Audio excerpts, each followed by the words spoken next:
Hi friends, नमस्कार. स्वागत आहे तुमचे माझ्या चॅनलवरती.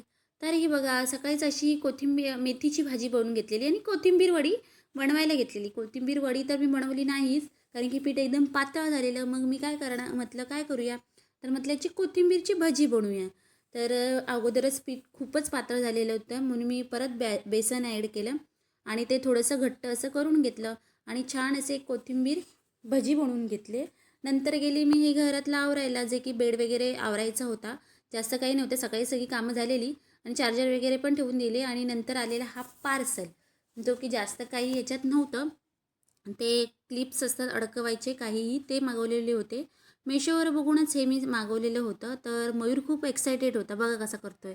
कारण की त्याला असं वाटतं गिफ्ट येतं म्हणजे खूपच काहीतरी असं मोठं येतं. ते काही नाही म्हटलं, अरे बाबा तुझ्यासाठी काही नाही आहे, हे मी साधं मला घरात यूज होण्यासाठी हे हुक्स मागवले आहेत. तर मग आम्ही ते हुक्स मोजून वगैरे घेतले, बघितले, कारण की ते 30 हुक्स सांगितलेले होते. म्हणून मी म्हटलं चला हे हुक्स वगैरे मोजूया.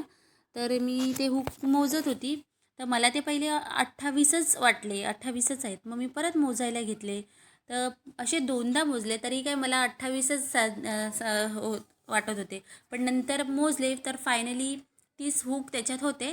तर म्हटलं ठीक आहे, मेशोने बाबा व्यवस्थित पाठवलेलं आहे, असं काय फ्रॉड वगैरे केलेलं नाही आणि आपलं काय एवढं छोटंसंच पार्सल होतं. तर मी नंतर हे व्यवस्थित असं बंद करून ठेवून दिलं, म्हटलं यूज होतील तेव्हा घेऊया, आणि कपाटात ठेवून दिलं. आणि हे बघा, जेवताना तर तारक मेहता नाही तर हा कार्टून तर आमचा फिक्स आहे. तर बाय.